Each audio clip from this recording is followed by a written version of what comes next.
When you get down with the music behind the music, you will be inspired to think higher, realize your gift. Join the music and Michelle and Gina. Turn this up and through your speakers is the music of music. We are the muses behind the music, and I am your host, Michelle Fallon. Welcome, welcome, welcome, everybody. It is definitely great to have you on the show. And of course, tonight, like every other night, you probably hear me say this, but I really am excited about having the Dr. Joyce Garrett with us. Y'all, did you know that she is Dr. Joyce Garrett, the DMV's incomparable music educator, choral conductor, one of the baddest pipe organists and organists I have ever heard play, and a woman that is and has been an inspiration to so many people, including myself. As an educator, as a musician, she is funny, y'all. And, I'm just excited to have the conversation and for you all to join us because there are so many different things that I've never gotten to share with her. And hopefully within this short amount of time, I'll be able to do it. You'll be able to learn some things about her and that we've never discovered before. And she'll be able to pour into each and every one of us about her career journey, her life journey, the overcoming of different situations as an educator, just as a Black woman in the field of education, in the music field. There are just a lot of pros and cons, and God has been good throughout all of them. And so, will you come on with me? Throw up those hearts, throw up those likes, whatever it is that you need to do. Write it in the chat, share with other people that you know need to join in and listen on to this podcast tonight as we welcome the one and only Dr. Joyce Garrett. Hello. Hey there. How are you, my friend? I'm good, Michelle. It's good to have you. I was saying you look like Christmas, and I love that. I mean, I'm ready. This is my favorite. I'm ready too. I am. It's my favorite time of the year, and we caught some snow today. I was driving and I was like, is this really snow? My goodness. Fall. Yes.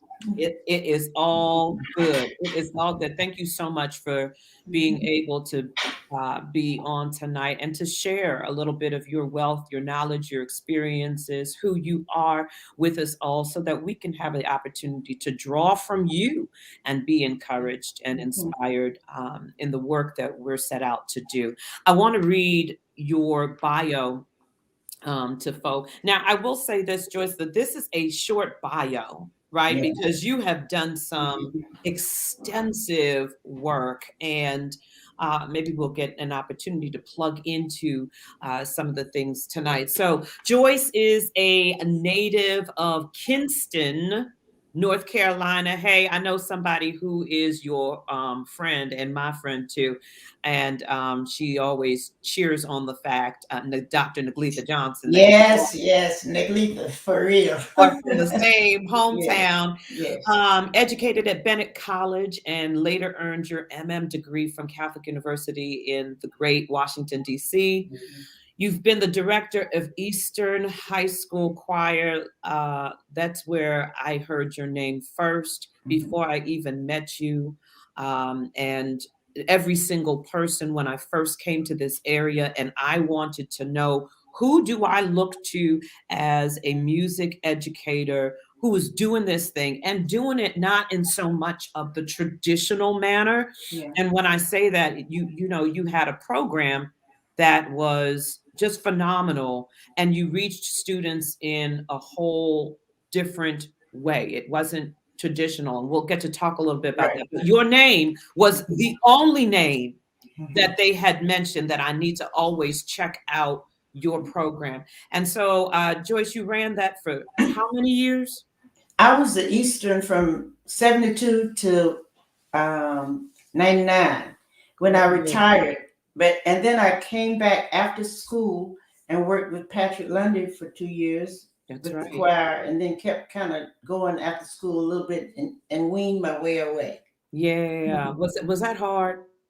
That weaning? Uh, it I miss the students. I didn't Mhm. miss all the bureaucracy of DC public schools and all the every year it seemed like we would change to a new system. It would be a CBC competency based curriculum one year, the next year it would be outcome based. It was always a change, so I didn't miss any of that, but I really missed my students. Yeah, I think, as I talk to other educators who have retired or in the process of retiring, talk about, I'm raising my hand, talk about, um, getting ready to roll out. We're all saying the same thing that you have said, that it's the students, the Yes. love and the passion Mhm. for teaching and dealing with them, and removing ourselves from the other foolishness is what we will never Exactly. miss. And Yes. I can't wait to get into the seat that you're sitting in. That'll You be did soon. such a great job at Eleanor Roosevelt. You got a few more years to go.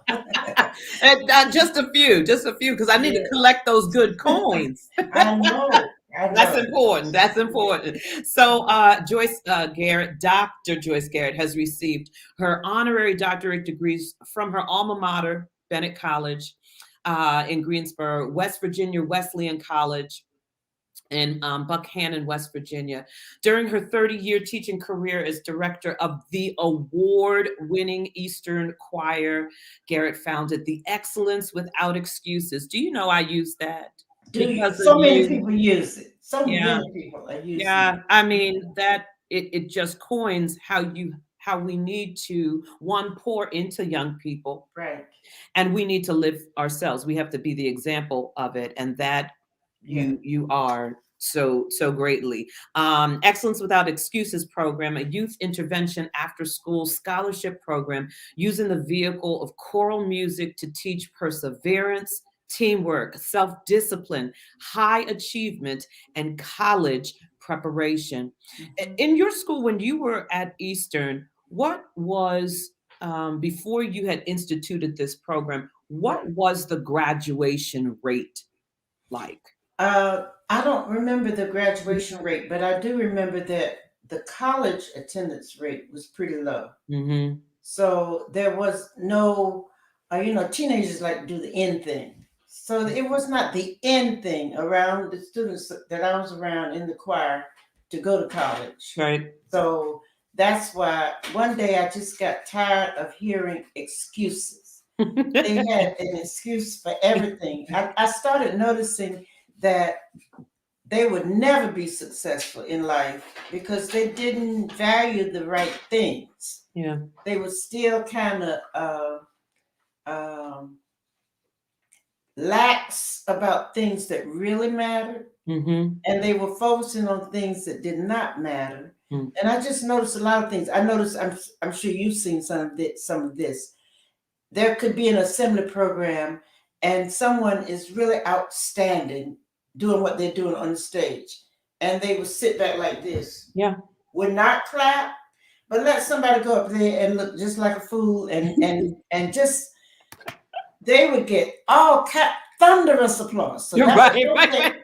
Yeah, I started noticing that.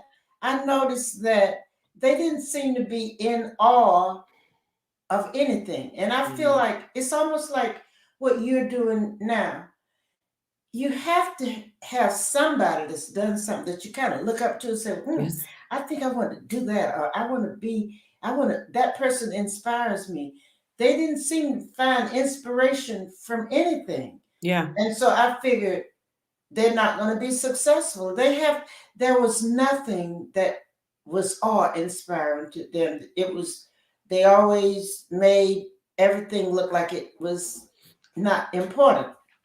They had no loyalty to anything. They'd be Mm. in the choir for 3 years, and I see them the senior year walking down the hall, and they would be walking down the hall, and I would say, You've been in the choir since the ninth grade.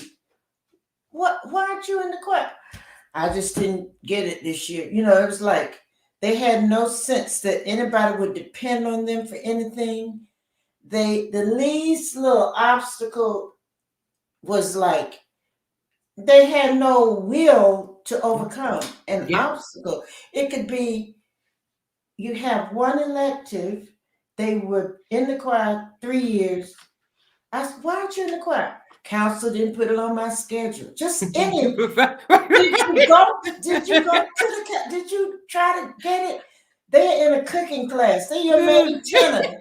They didn't try to do anything they were just passive. Life Yeah. was just passing about. And then, of course, the excuses. So one day, I just wrote up on the board, excellence without excuses. Oh, And man. went out and bought all these inspirational posters and just set them and paste them all over the wall. There was a teacher supply store on Riggs Road. I was Yes, there. I Found all remember these it. posters. And so then I would not talk. I would just point to a poster. So when they would come in with excuses, I didn't come to choir rehearsal because I needed to go down and pay a bill. I need to pay my mother's light bill. I need to do this, do that. I would just stop and point. And, but all of this really came after the competition in Europe. Wow. Oh, I'm certain that going away to Europe was a driving factor of having a lot of students even show up into the program, because travel always does that to them. But you know what's sad, Joyce? I haven't seen much of a change of what you mentioned. Yeah. I almost feel that the students of today, and some of them might be listening, and that's fine because I need them to hear it. They get it Right. a lot from me anyway. There's an entitlement that is present today. And you have things like social media or access. Yes. The access that you and I did not have. I mean, when I was going into college was when computers really started to come about. And so now these kids, you can talk to a smartphone and ask it anything you want. Anything you want. They don't have to research. Right. They don't take the time to be committed. That's a huge issue that I still hear from you was happening then, it's happening now. And then we don't have parents, in all honesty, that back it up to have their child be committed from beginning to end. Very true. And so how do you gain discipline? Like how are you going to teach a person to become more disciplined about what they do? How did you do that in the music? I did that with the competition. I decided one day that the best way for them to understand perseverance was to have them to do a project that they had to persevere to complete. And they wanted to do gospel, where some gospel songs, not a Richard Smallwood song, of course, but some gospel songs, you can learn them in a little while. You can learn them that day. Yeah. And you read it, and they sound good, and you can sing them. But if you want to tackle some real music, you have to study that, and it takes you have a long learning curve. And my students did not want that. They didn't know that. They didn't know how to start something and stick with it until it was completed. So it was the most difficult year of my whole life. Wow. Trying to get people that don't want to go where you're trying to take them. And then the Washington Post was putting all these articles and editorials, and people were sending checks from as far away as California, Washington State. But right there in the room, they weren't cooperating. And because they didn't, remember, they weren't in awe of anything. They weren't in awe of going to Europe. Wow. They were very passive about it. It was almost like, make me go, make me do this. And somebody explained it to me later. They said, some of your students are so used to people promising them things and they don't deliver. That's real. So their father may say, I'm going to come over Saturday and I'm going to bring you the money you need for your senior class prom. But he Mm-hmm. won't show. So they're used Yeah. to disappointment. So they didn't believe it when I Yeah. said, we're going to little by little learn this music and go to Europe and do this competition. So there was so many times I never felt like giving up, but I was, I'd be almost in tears driving down 295 on the way home because they just didn't get it. They did not get it because they remember they Yeah. didn't value anything. Right. So Right. that's why I had to start a values training program once we got back, because one day I stood in the room and I looked at them playing around and we had all this music to learn, and I just looked. I always did stuff on the spur of the moment, like I just looked on out and pointed outside. You Mm-hmm. see this great big old world out here? I Mm. said, the moon is in 4 quarters, the stars do this, the sun rises and sets. I said, the world is in some kind of order, but you all are out of order. You are just out of order. And it was like, they began to love and hate my little mini sermons, but I felt like music was the least thing of what I needed to teach. Yes. Yeah, don't you feel like Yes. that sometimes? Oh my goodness. That I felt like that in when I had my time in DC public schools. Now Mm-hmm. I'll tell you this: I loved it. I Yeah. loved it, and it was very rough uh, because I had the same situation. Teaching over at Dunbar High School, Yeah. where it was very different from teaching over at Deal when it was a junior high. You we Yes. were we were like literally night and day, Yes. and I couldn't even think or consider any of the things that I had learned in formal classes about Oh education, yeah. bringing that over to Dunbar.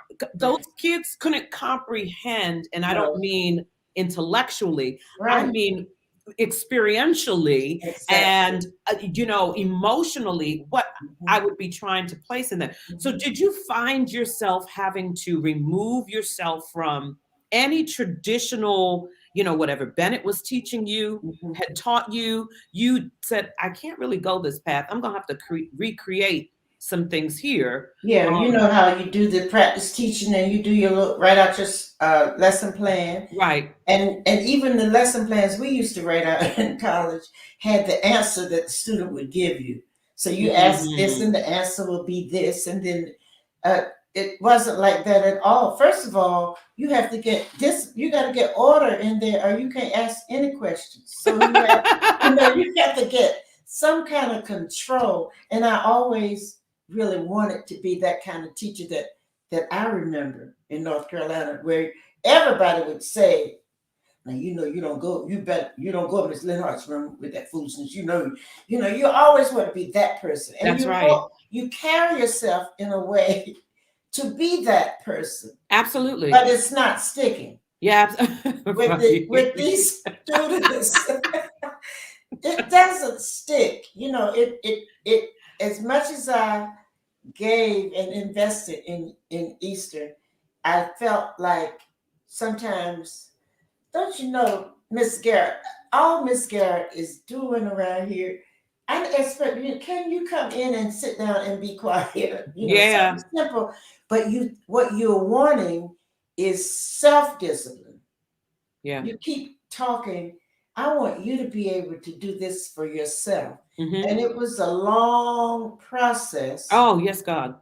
And when we started promoting college, I just started talking college. Basically, I was so disturbed by their behavior and their lack of knowing what was really important. So Hmm. one day I remember thinking, I can't change the world, but maybe I can change what goes on in room 300. Period. And from that day on, I started putting up signs talking about college, college, college, college, college. And so after we came from Europe, we had all these engagements. So people would give you maybe $500. Mm, We had a bank at school, so we would put the money in the bank. At the end of the year, there was $3,000 in there. mm. So we gave three students a $1,000 scholarship, which was big time back then That's in awesome. '89. Sure. So those kids went to college, and if they came back, whatever I was doing, I stopped and treated them like conquering heroes or something. They would come in, I stopped my class, and we were like, this person has gone to college. I Good want you to God. talk about your experiences. And they would talk, and I started noticing the kids were paying attention. And they started kind of looking up to those Mm-hmm. people that were leaving home, going to college. So the next year, five of my choir members wanted to go. Wow. Then the next year was seven.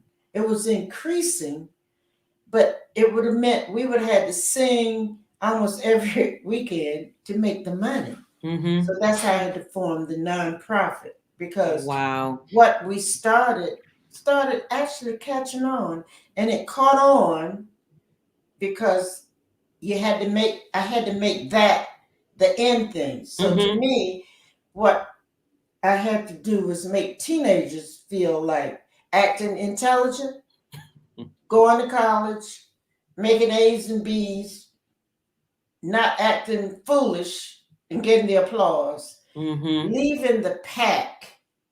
These were the important things. That had to become the end thing. Yeah. And it took a period of years after that.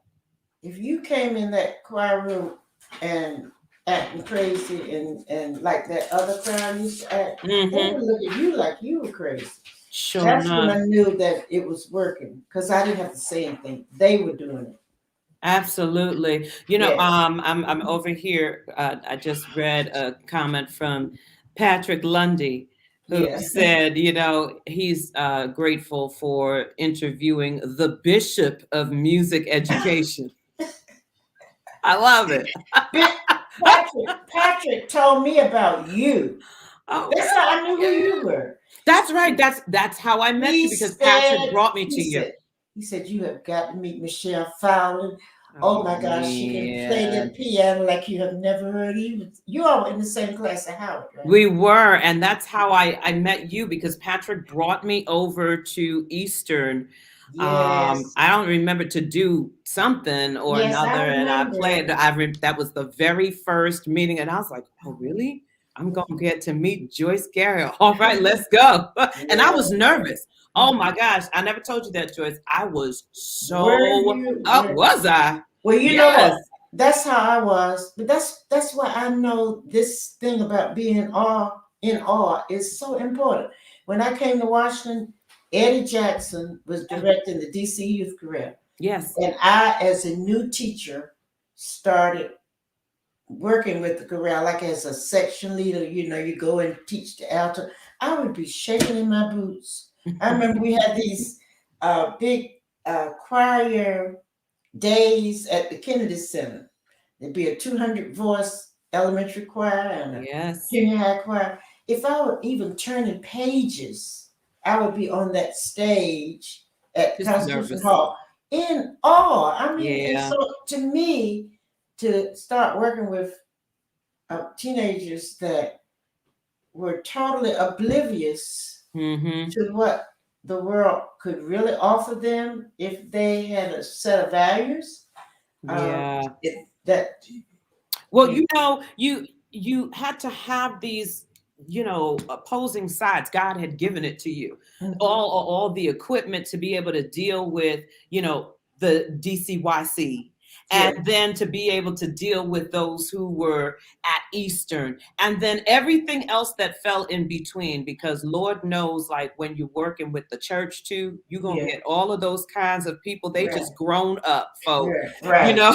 right. In it, and Lord, they will try you on all kinds of levels. And here you are also working with Alfred Street. Now looky here, Alfred Street has always been on the map. But today it's standing on a different kind of map. And you've got the leadership of Dr. Howard John Wesley, who is, breaking it. How are you surviving? Can you say that? I don't know if he's listening, but it is a very fast-paced, creative, forward-thinking environment. Yeah. So Pastor Wesley asked all of us, he said he had 3 tenets, and I hope I can remember them. One is excellence. One is go the extra mile, go the second mile.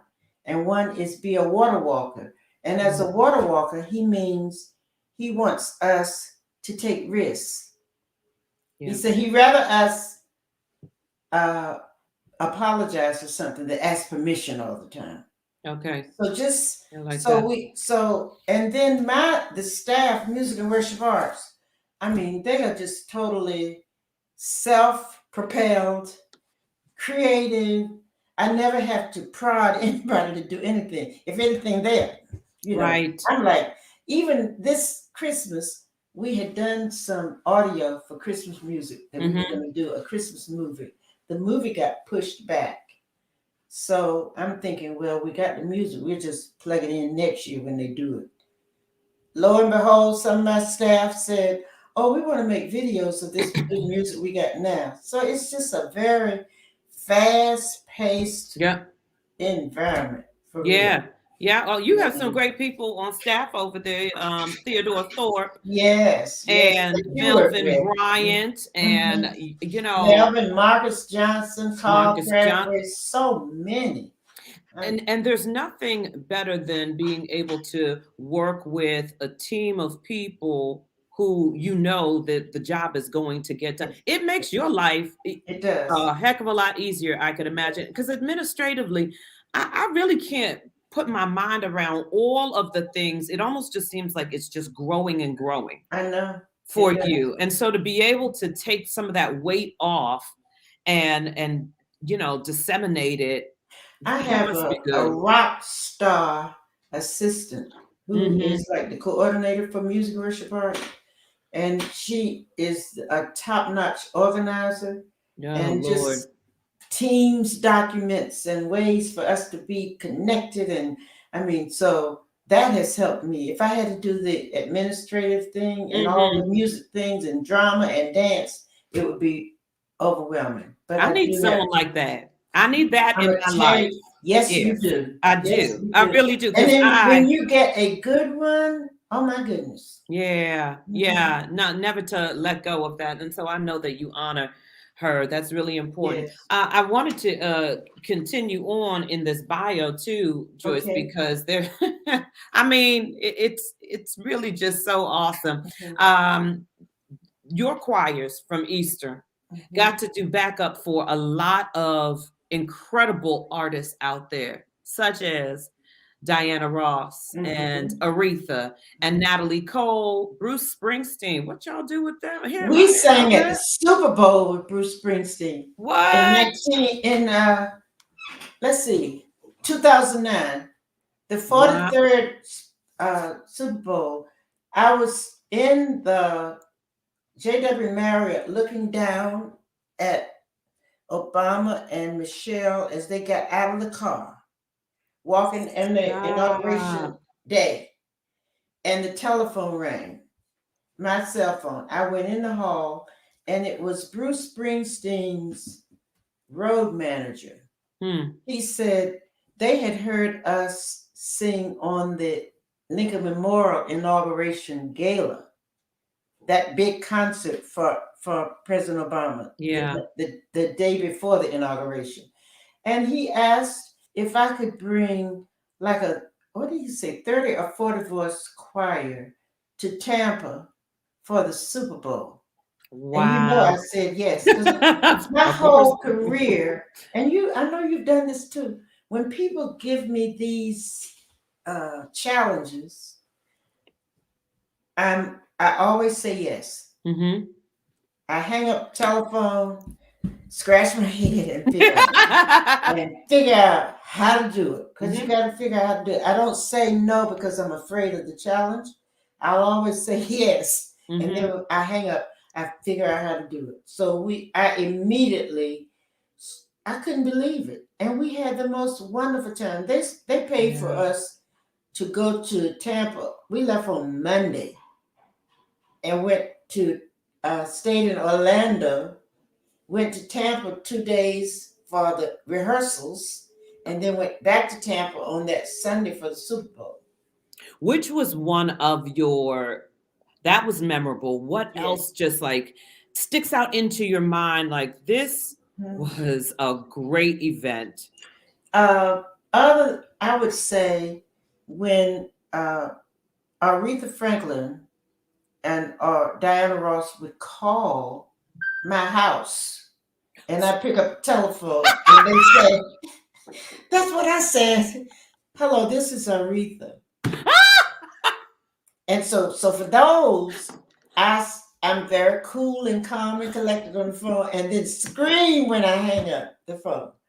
Yeah, but Yeah. that's what Aretha Franklin. She said, "I'm singing at the United Nations. I would love for your choir to come sing with me in New York." Wow. And then another time she came to Washington, I pick up the telephone. "Hello, Joyce, this is Aretha. I'm coming to do in Wow. performance at the White House. I'm gonna be doing something with Lou Rawls or something when Clinton was president." So we went to the White House and did that. That was a PBS special, and Diana Ross.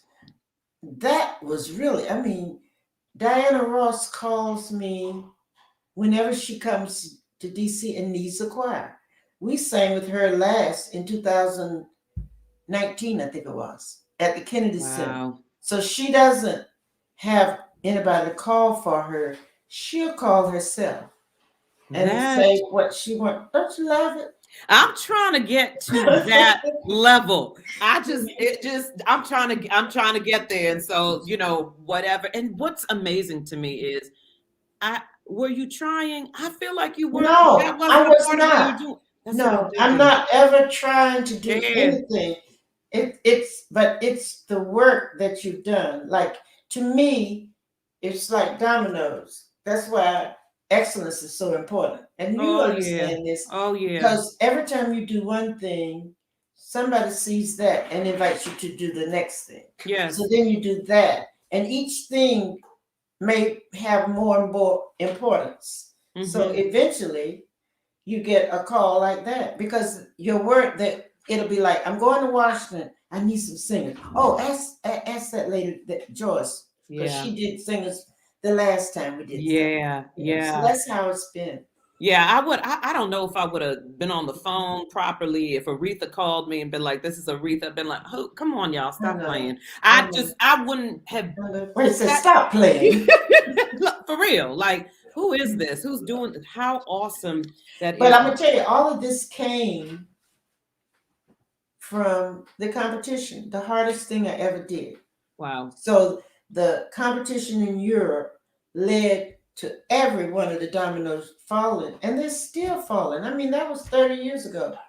The invitations that I get now, like if Diana Ross comes to town, a lot of time when she's doing those concerts at the Kennedy Center, Yeah. she'll call and say, "I need 28 singers," because she has figured they know there's 28 people can go across the back of that stage. And so I have a kind of like an informal kind of email list. Mhm. And in my mind, I'll think of how many sopranos, how many altos, tenors I need, or Yeah. SATB. And then I'll send an email to those people and say, "Don't forward it to anyone. This is just for you. Invitation Right. for you." Because, Right. that's the problem. So, I've experienced issues with saying to somebody, "Hey, listen, just Yeah. right here," that's and right. they're either so excited or something, and they just go and tell everybody, and Yeah, then everybody. Then you got a problem. Yeah. I got a Because real big there's so problem, much talent here in isn't DC. it? There is so much. Isn't it? Mhm. So is that how you kind of got led into directing the Kennedy Center honors? Because So people were, knowing about the choir. How did that come about? the Kennedy Center Honors came out of Christmas in Washington. So Okay. so George Stevens saw an article in the Washington Post or something about this choir in DC Mm-hmm. that had gone to Europe. So when we got back that same year, he invited me to bring the choir to Christmas in Washington, which was on NBC at the time. Right. So it stayed on NBC. The next year, George Stevens also founded Kennedy Center Honors. So he invited us to be on the honors. And in that world, if you do a good job, they invite you again. So I did that show, both of those shows, for 25 years. I can't believe until Yeah. 2014 when they got they kind of fired George Stevens, who was the founder, Mm-hmm. and hired another whole production. They wanted to move the show in a different direction. Yeah. And so those people did not call us to sing because they don't have a lot of big choirs in the anymore like they used to. So I had 25 fabulous years. It was just the most wonderful. Patrick worked with me all the time. Yeah, I And remember that. Theodore. Yeah, I remember you doing that. I remember the time when I heard that they weren't going to do it anymore. I was like, what Yes, in the yes, world? yes, Yeah, I remember that. And Steve Key had just said, may the work I've done speak for me. And yeah, and Joyce, you really, your life, because your heart has always been in the space of wanting to pour into. right. God has enlarged your territory in all of those other arenas that you never thought Yeah, would be a part of your story, a part yeah, of your journey. I was talking to C. Brian Williams today, Step hmm, Africa, and we were talking about this very thing in reference to when we're doing it with the intent that we're wanting to give back, to right, pour into, right. allowing us to follow the purpose. The provisions always come Yes, along with it. the yes. moment the moment you start chasing the coin, Oh yeah, it just takes you all off of the A game. It takes you off of the intent of what we're really supposed to be you're here right. doing and fulfilling. You have discerned that exactly right. I Yeah. never sought any of it. I Yeah. just I was determined that those students were gonna make something out of their lives. Yeah. And I could see that I don't care how much they claimed they were gonna do this, that, and other. They always, you hear this all the time, I'm getting ready to go in the studio. Yes. Do you know what middle C Yes. is? Oh God, yes. Everybody, young man, you can sing. I need you in the choir. I don't need the choir. I'm getting ready to go in the studio. But where are they now? That all these Mhm. experiences, their world, to me, all I have tried to do is to expand the world that they are in. So Yeah. their world is much too small. They never saw Europe as a possibility for them. Europe is out here and it's beautiful for everybody. Yeah. The world is out here for all of us, Yeah. and we're setting our own limits. Some of our kids who we've taught in these inner city schools, they barely even saw, going across to another state as a possibility, Exactly. and it's Exactly. amazing to me, or getting on a plane and never having that Yes, experience, even to that's go right. to somewhere right here in the United States. Right. So you have given them, some of them might not have ever had another experience like that outside of being in your classroom. Hmm. So you provided to them a whole new way of just looking at the world, if not just their life, and Right. how to value um, new experiences and cultures and people, and to know that there is hope. There's something more than the four walls of the Yes. Northwest And that what you're they growing know. up in. Yes, or That's right. Southeast DC or whatever it Hmm. is. And so I hear it. I get people that I'm talking to all the time, people who are writing comments right now Hmm. about how much you have impacted their life. I tell people, don't go into teaching because you want some sort of reward or you want some sort of Mm-mm. acknowledgement, because this is not the field for that. No. You got to walk into this thing because you love what you do. You know that God has called you to the purpose of pouring into the Mhm. young person. Would you have ever wanted to teach middle school or elementary? Well, I started off at junior high school. I Where started were 5.5 you? years at Langley Junior High next to McKinley Oh, Tech. And okay. the first person that I was really looking up to, my muse, Yeah. Beatrice Giltz, because when I came to Washington, she was a legend. She was like, Wow. oh, you have got to hear the McKinley Choir. And McKinley had a music major program. So I would look out of my window at Langley Junior High and wonder what it would be like to teach at a big, beautiful high school like McKinley. Yeah. And That's then funny. ended up, went on maternity leave, and Hortense Taylor called. She was a Yeah. supervisor and said there's an opening at Eastern. And I remember thinking, oh, that's that school looked like a castle. I love that's such a beautiful building. And That's funny. I have done exactly what I wanted to do from the age of 8 or 9. I went to my family took me to the high school Christmas program or the spring concert. It was something. Mm-hmm. We had one black school in Kinston, and that meant all the talent was in that one school. You talking about a choir? Right. Oh, I believe it. And I said, "Oh my God, I wanted. Oh, that's what I want to do." I saw that choir director. I said, "That's what I want to do." So I always knew exactly what I wanted to do. I always wanted to teach, and I love teaching to this day. You Yeah. give me a chalkboard or whiteboard now, It's all over. it's all over, especially with people that want to hear what you have to say. Absolutely. Yeah, it's no, Absolutely. I love it. I love it. So I ended up, and that's part of my success, I guess, because I ended up doing exactly what I felt like I was called to do. Mm-hmm. And I love people, and I was fascinated with those students. Yeah. First, I was fascinated with them because my upbringing was so sheltered and so in the box. Mm-hmm. And I never talked back, and I Mm-hmm. didn't do this. And I come here in Washington, and they could Yeah. yeah, they are mouthing off. They don't stop talking when I ask them to. Yeah. They don't. They have freedom. They don't go home after school. Let's stand outside the building for 2 hours. I used to have to be home in 15 minutes. They would time me to be home. Right. They were Right. so different that I was fascinated with them. Yeah. And so that's another reason I began to want to know what's making these kids tick. So I talked to them a lot, and we had a lot of conversations.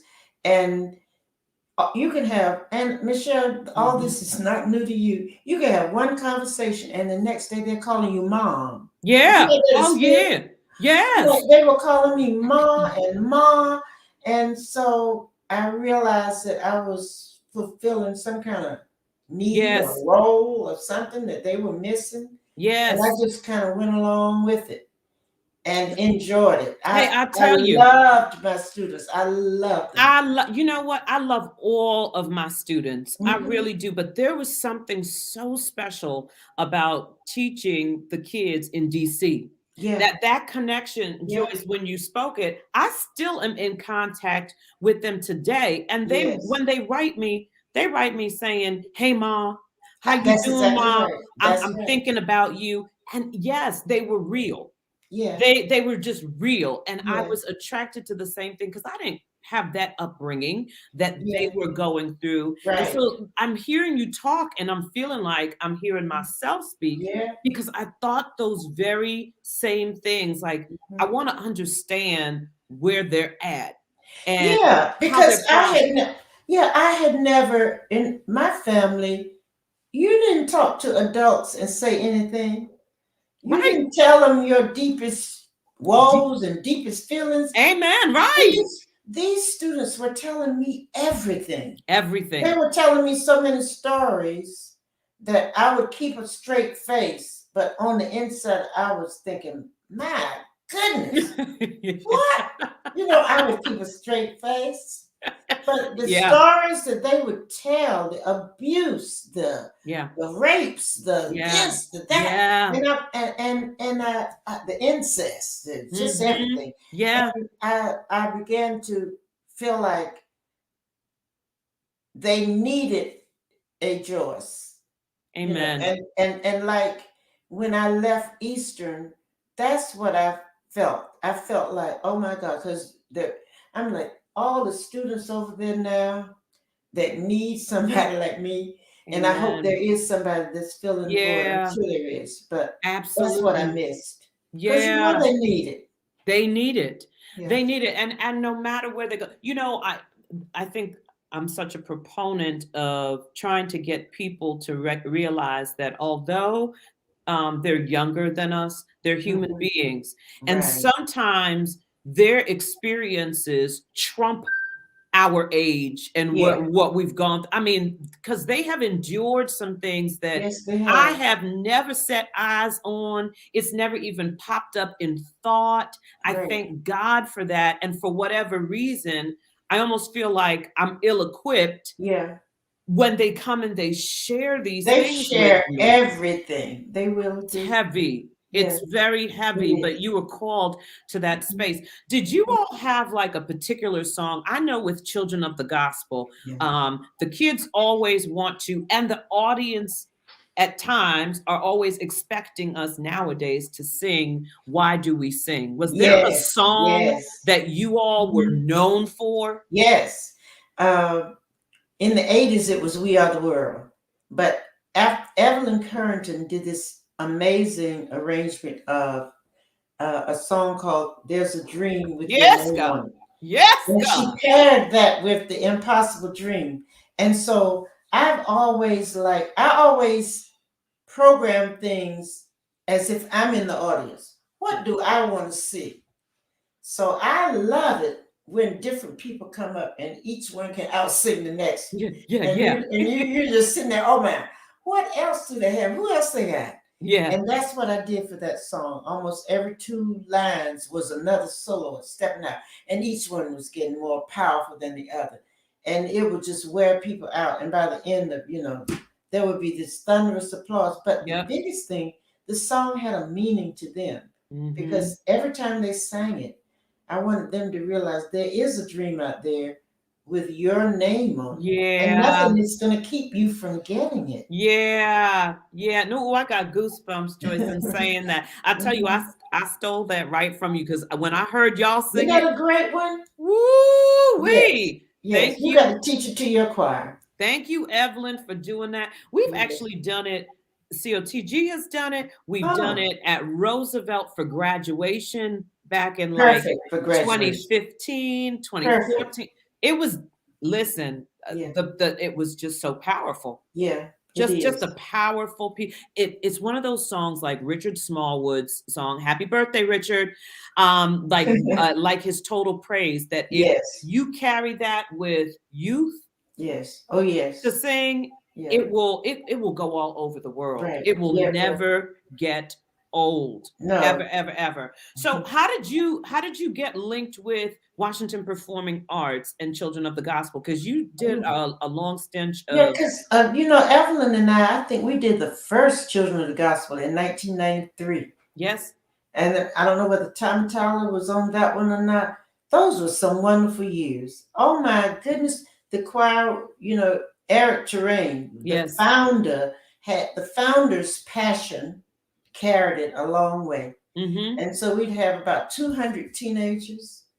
And but remember back then, it was major to go to the Kennedy Center.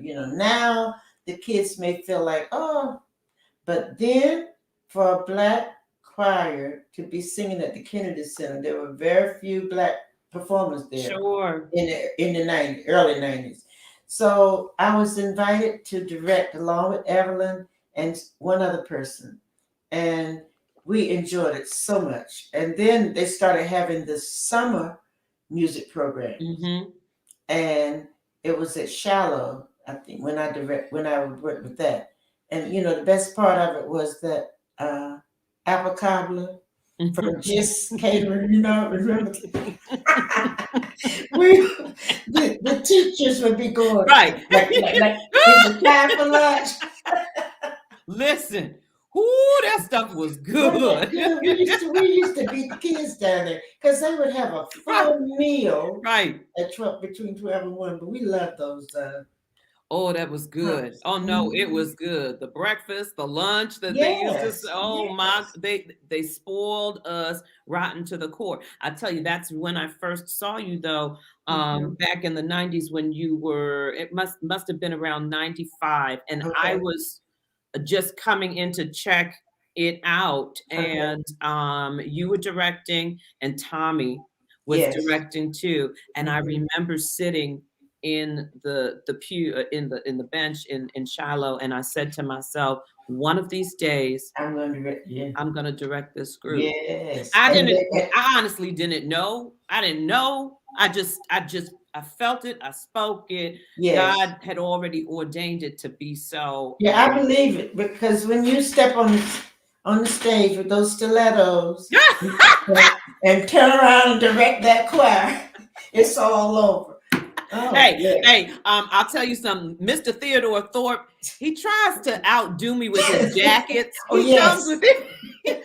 I just want to throw that out there right now. He tries to do that with the jackets. I see You what know, you're doing. oh, that's his trademark. He's gonna change your jacket. Yes, yes, indeed, he is. So I can't wait to see what happens Right. in January at the Kennedy Center concert. It Yes. feels so good to be back into a space where we can now sing again with one another and have an Yes. audience in front of us, and doing what we love to Yes. do ever so much. Mhm. So I'm excited about that. I'm excited about COTG turning 30 years old in Oh 2023. my goodness. And so I'll be excited to have Oh you yes. and Evelyn and Come all back. of these Mhm. other directors and Stephen Key come into play, and and Tommy to come back, and the alum, and just Yes. having a celebration that Well, really is indicative of 30 years. yes. Well, Evelyn and I went to Spain with Children of the Gospel.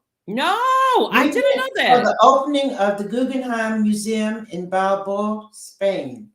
What year was it? I don't know. It was in the 90s. So I'm thinking it would be great if you all would have an international trip on Oh, your 30th anniversary. listen I'm here. throwing that in the atmosphere. Listen, throw it into the atmosphere. Come on. And I'm hoping that Jenny Billfield and everybody Yes. else you're listening to, let's make that That would happen. be great. Yes. That is Mhm. just, that would be Mhm. definitely awesome. Joyce, one of the things that I was sharing with you as we were preparing for this was the story of one of my young people who shared the lesson of I told myself I could. Mhm. And really, in summary, that's just being able to go through something for a period of time Mhm. and feeding yourself all this doubt and discouraging words, and sometimes we're our worst enemies, and then Right. one day something turns on, the light bulb turns on, and we tell ourselves, I can do this. And Yes. then things just fly. Mhm. What can you share with us in your life that is reflective of I told myself I could? I think what comes to my mind is when I first started teaching at Lane Junior High, and I started noticing that when I went in the teachers' lounge, there was a negative talk going on. Hmm. So I started from the beginning. I told myself, I'm not going to hang out there Hmm. because I need to be around a positive space. Because Absolutely. I was just naive enough coming from North Carolina to just believe that all the students could learn, that everybody was wonderful, no matter how they were treating me. I Uh, saw some good in them. I'm like this. My first classroom was homeroom was a homeroom of repeater boys who were like Mm, 16. I was 21, and they mm. were, they were rough and had repeated it seventh grade 3 or 4 times. And so when I would go in the lounge, I would hear a lot of negative things about these same people. Mm-hmm. So I remember thinking, uh, but I see some good in them. I'm just naive. Part of my success, let's say, has been just being in La La Land. Just No. because people say that to me even now, Joyce, you in La La Land. I just believe that I just believed in the best for so I surrounded myself with positivity. I stayed out of the teachers' lounge. Yeah. I ate lunch by myself, or I would eat in my classroom, and students would come and talk to me. Amen. And that has helped me. Not I think that has been a key to how I've been able to move forward at church. Uh, just a wonderful, positive staff Mm-hmm. surrounds me. Yeah. In my own choir that I direct the church, a bunch of wonderful, generous friend people. I just have been blessed to be around some wonderful people. Yeah. Like my church choirs, my goodness, if I walked up in front of that class and said, in front of the choir, and said, I have 2 or 3 students that really need winter coats or need this, I was always telling them what we needed. Before I could finish making the appeal, they would be coming up writing checks. Right They there. are like that. They're Yeah. so generous. So I've been surrounded by just some wonderful people. Yeah. I've And been blessed with that. I have to give credit to as well a very supportive husband, Yes, indeed. Yeah. a most supportive husband, Mhm. because I have seen him when you have to do he's right there. Always. And Just right there. always, And always. that says a lot, because you Mhm. know that when you're busy and focused on the performance, you still have that rock Yes. that's Yeah, in the it's such background a holding it blessing. down. It is such a blessing. Yeah. And I have a son and a daughter. My daughter is married and lives in Jacksonville, Florida, but they never were jealous of any of my students. Yeah. Thankfully, Hmm. I guess they knew that was me. It was just a natural thing. I brought them home. If I found out they had poor living arrangements, I would just walk in the house with a kid Yep. and say, "You've done it." I've And done and it. sometimes I've they'd be done with it. me for a year, sometimes 6 months, and he Yeah. would never say anything because he knew my heart. I mean, Yes. yeah, Yes. you Yeah. understand. Oh, I understand wholeheartedly. Yeah. And I understand about buying clothes for Yes. the students, and food, and Yes. making sure that they came and they had shelter, and Oh yeah. and You I have to do had 2 young everything. sons, Mhm. everything. And Mhm. sometimes going into neighborhoods that were beyond unsafe for a woman to travel Oh, in by tell me about it. herself. But you Mhm. know what? Because you said it, the heart was right. God knew what we needed to do. Yes. The covering was there. Yeah. God's Yeah. covering was there That's a all good way through of it. putting it. You're right. Absolutely. Trent Davis just said, he's watching from a cruise It's ship a yeah. in Where is Carago. Trent? Carago. Oh, I love Trent. I went to Bahamas 2 years ago before the COVID, Mm, and he came, picked my husband and me up, picked us up, and took us to his church that yeah. he now pastors, and all over Nassau. It's good to Yeah. know that he's on. He is on the line. He is on the Mhm. line. So, Joyce, as time always moves ever so fast, I say it all the time, and we wrap up. What can we expect to see from you? Like I always say to people, I'm not retiring until the good Lord takes me from Yeah, this earthly realm. yeah. So, I feel the same way. yeah. I plan to I feel like I've always known when it was time to do the next thing. It's just I always know. When I directed Naval Academy Gospel Choir, one day I was doing something real energetic song, and it just hit me. Maybe they're ready for a younger director right now. And so I gave it up, even Yeah. though I loved doing it. I Sure. loved doing it. So I think I will know at Alfred Street so far, I want to make sure that we are situated for the future Yes. and that we have a good staff that could, which we have now, that can carry on. And so I'm looking to um, ease out Yeah. at the right time, Yeah. but I'm not ready yet. Right. But I know that time is near; it's coming. But I want to be. I guess I'm amused, Yeah, you are. and just to people can come talk. Teachers that want to say, "Well, I'm having this situation. Can you give me a suggestion for how I could do?" Just kind of like a informal consultant. Yes. You know, And that is so needed. I'll tell, mhm. oh my gosh, they would love and appreciate having your wisdom, getting some understanding of your experiences, because it might have taken place some years ago, but we are Mhm. going through the same The exact same. situations You're right. today.